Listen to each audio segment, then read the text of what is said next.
the Executive Director, African Forum for Agriculture Advisory Services, the Chairperson, Uganda Forum for Agriculture Advisory Services, the Patron, Uganda Forum for Agricultural Advisory Services, development partners present here, GIZ, IFAD, EU, FAO, among others, our dear guests from Madagascar, the private sector partners, the government officials here, the media houses, all of you distinguished ladies and gentlemen.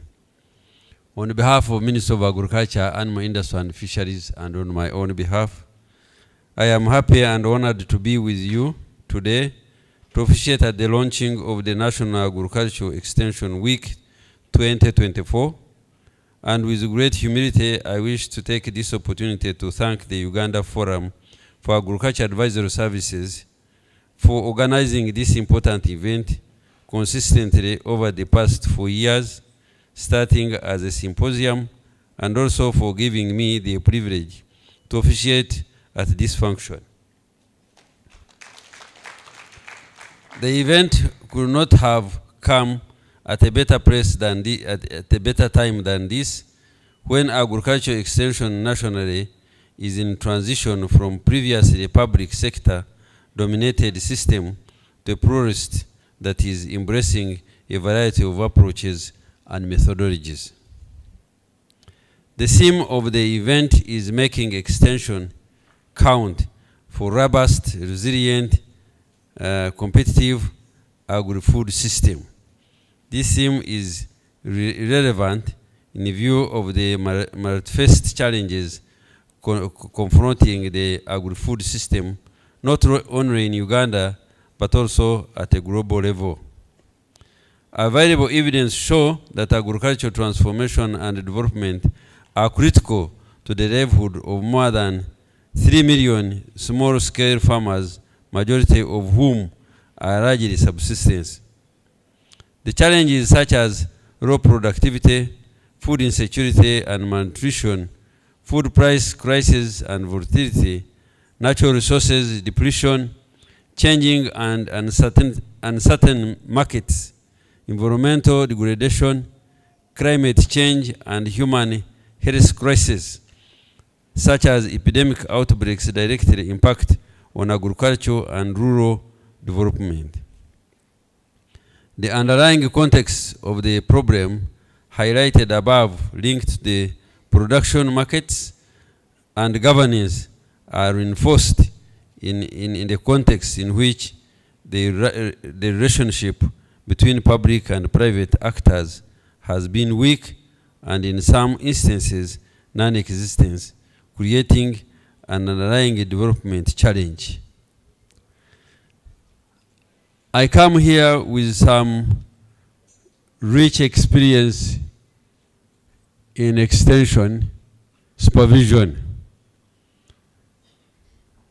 And I want to thank the previous speaker, the keynote address from Lillian, I think. What she said needs to be re-echoed.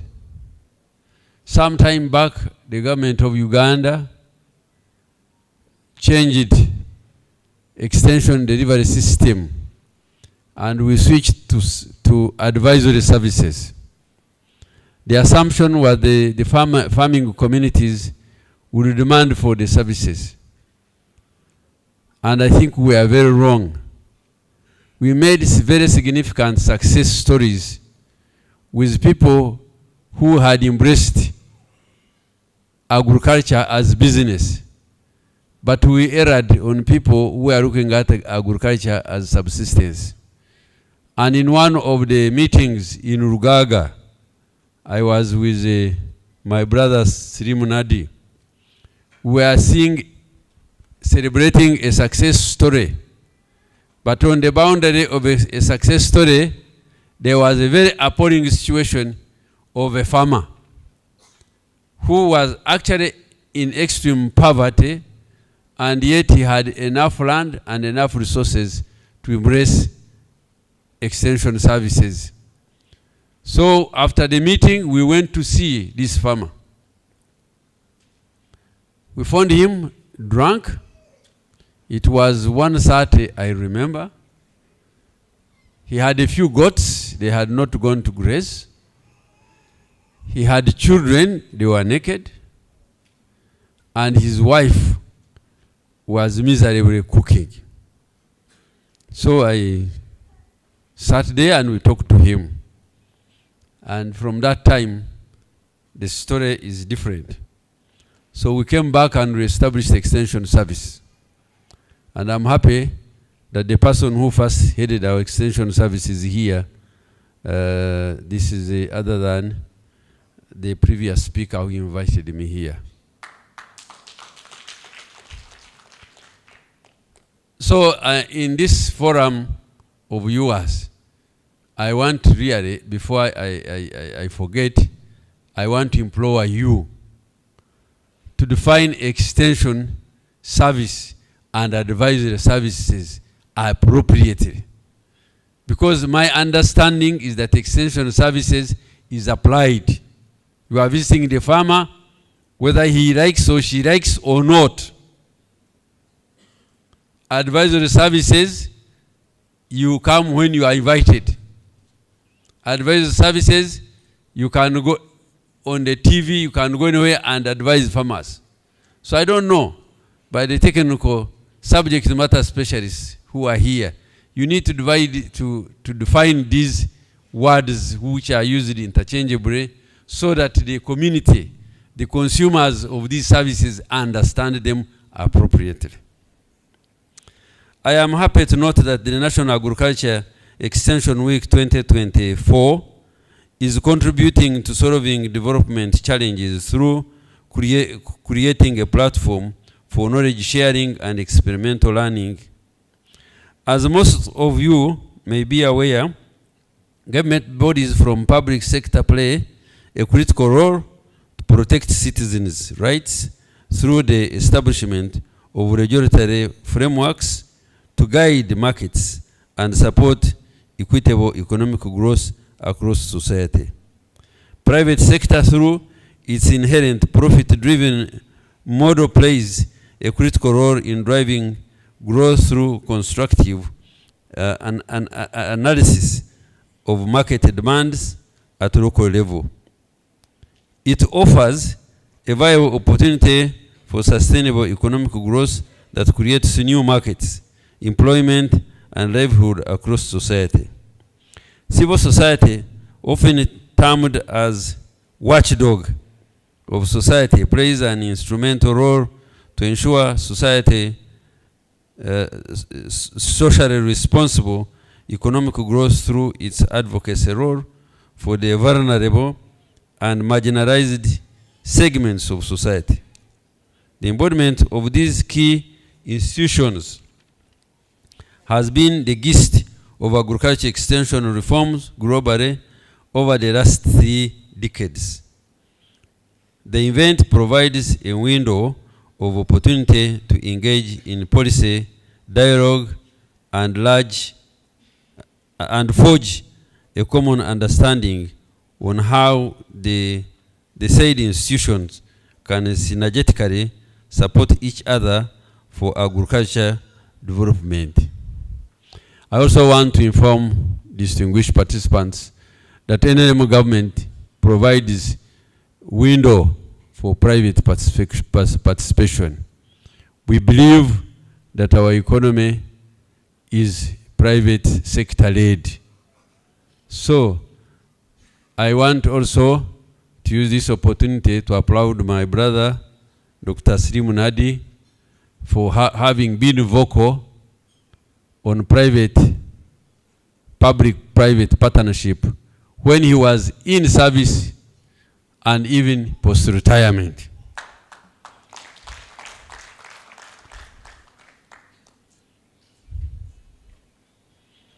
Over the last 2 decades, government of Uganda undertook the most far-reaching agricultural reforms efforts in Africa as part of the broad strategy to modernize and reduce poverty in rural areas. The first shift was from a public sector supply-driven to private sector demand-driven agriculture extension service delivery system. One of the most studied approaches in Uganda was the National Agriculture Advisory Services, or NADS, which started in 2001.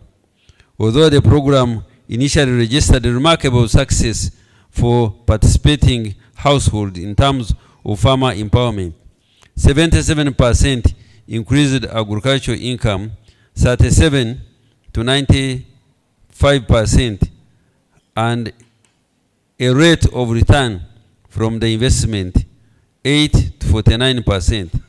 This program suffered a number of policy failures largely attributed to inadequacies in domestication of global policies of change, i.e. globalization, liberalization, privatization, decentralization, and civil service reforms. As I earlier indicated to you, experience is not what happens to man, but what man does with what happens to him. So we had to change, and now we are even changing further to provide for public-private participation in extension delivery.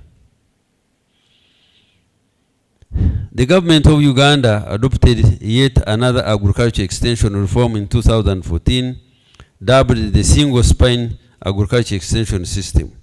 It is a decentralized, pluralistic extension system that brings together the public sector, private sector, and civil society that work collaboratively and synergetic to foster service delivery among the farming communities. This event is a product of the reforms, and I wish to commend the organizers for supporting the government policy direction. Agriculture extension, therefore, has been a critical element of government policies for rural development and modernization in Uganda, and the government has invested significantly in improving provision of agriculture extension and other agriculture development programs such as parish development model. The parish development model is designed to address the 39 subsistence farming groups which are not in the money economy. And therefore, the gist of the matter is that we believe the outcome of this meeting would actually pay attention to this group, both in public and private sector. In general, documentation of the policy and program constraints the extension service phase is inadequate, and there is only limited evidence on which policy and program reforms could best increase performance and improve development outcomes. As a policymaker, I need evidence and other information on which to make a decision to know which approaches are best for the government's national goals and objectives. This forum is a useful resource because it provides an avenue where policymakers and development practitioners interface and share knowledge on how to translate policy into practice. The government of Uganda is currently implementing a reform to merge agencies into their ministries, commonly referred to as RAPEX. MAIF is undergoing restructuring to accommodate the agencies under its jurisdiction. NADS, CDO, CDA, UCDA, DDA, and COC2. The National Agriculture Extension Services is therefore expected to take on additional responsibilities, some of which were being undertaken by these agencies. This forum should examine how to reform extension service based on the new institutional realities according to the best fit, characteristic, or frame conditions in view of the political environment, natural resources, farming and market systems, and socio-economic state of affairs. Now, I want to use this opportunity to inform you distinguished participants that the government of Uganda, in rationalizing these agencies, does not intend to abolish the functions which were being implemented by these agencies. We don't intend to reduce subject matter specialists, the core staff that were delivering these services. We also don't intend to change the law. We are restructuring to create efficiency. If you interest yourself in the research that was carried out 5 years ago, the agencies are highly remunerated and they have been taking a lot of money. The agencies of MAIF take more money than MAIF itself, including the local government extension staff. So the review should be understood that we want to save money to increase on extension workers to reach the core of the problem in rural communities.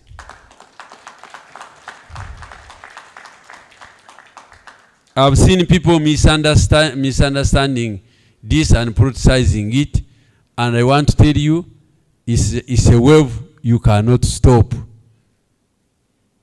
When a mother gives you a baby, when he wants the baby back, you must surrender to the mother. And where I come, we have a proverb that if you are more generous and kind to a baby than the mother, then you must be having some ill intentions to kill that baby. This year has shown us that the world is constantly changing, and so needs agricultural extension clientele are changing too. Therefore, research needs to continuously update our knowledge of what works and why in the drivers of rural development and modernization. As the food and agriculture sector continues to rapidly evolve, extension and advisory services must also transform to meet new needs and challenges. This includes the expansion of high-value agricultural products, the growing role of the private sector, increasing the pluralistic system, natural resources constraints, and climate change, and the emergence of opportunities to use big data and digital approaches to improve extension service delivery and bring efficiency in service delivery.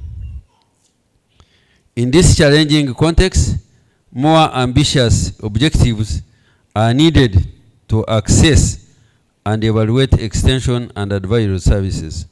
The best fit framework can help to evaluate performance and impact by looking at how the extension services characteristic fit with the prevailing environment and what policy reforms are needed. More evaluations that clearly link extension and advisory services to the outcome and impact in rural communities will provide additional impetus for support for these services that are critical to over 1 billion small-scale and marginalized farmers worldwide. I therefore wish to challenge this audience to examine Uganda's agricultural extension in this context and advise government on the best fit option for policy change as we embark on a revival of the National Agricultural Extension Policy 2026 and develop the accompanying legislation, the National Agricultural Extension Act. I wish to conclude by extending my sincere appreciation to the Uganda Forum for Agriculture Advisory Services for mobilizing all the relevant non-state actors in the agriculture extension arena and all those organizations that have in one way or the other contributed to this meeting. I thank you for your attention, for God and my country.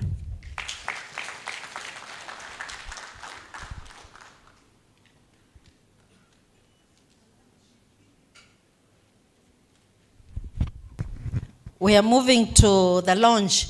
You know, the launch should have been earlier, but I've been advised that the minister first makes his speech and then he does the launch. We are launching 2 activities. One is the strategic plan and the second is the project. So the strategic First of plan. all, I don't want to shorten or disrupt your program. The message from government has been delivered. I will be away, but the government will be abundantly available.